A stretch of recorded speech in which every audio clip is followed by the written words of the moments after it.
प्रयत्न आणि प्रार्थना।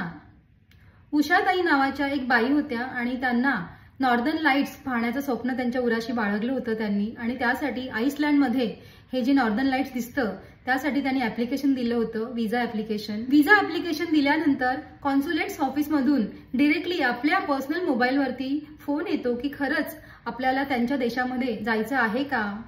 काही गेल्या उषाताईंकडून तो फोन उचलला गेला नाही आणि त्यांचा विजा कॅन्सल झाला। नॉर्दर्न लाईट्स पाहण्याचं स्वप्न पूर्ण होण्यापूर्वीच नकार, भीती आणि नुकसान या सर्व भावनांना उषाताईंना सामोरं जावं लागलं, परंतु आतली प्रबळ इच्छा, प्रामाणिक प्रयत्न आणि निरागस प्रार्थना यामुळे त्यांना साथ मिळाली।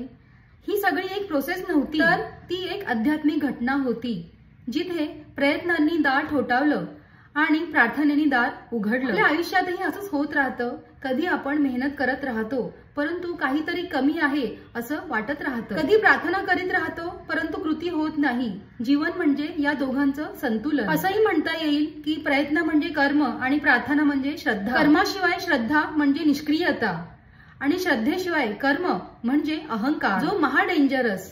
परंतु कर्म आणि श्रद्धा सकारात्मकरित्या एकत्र आले तर मात्र तो असेल गोल्डन मुवमेंट।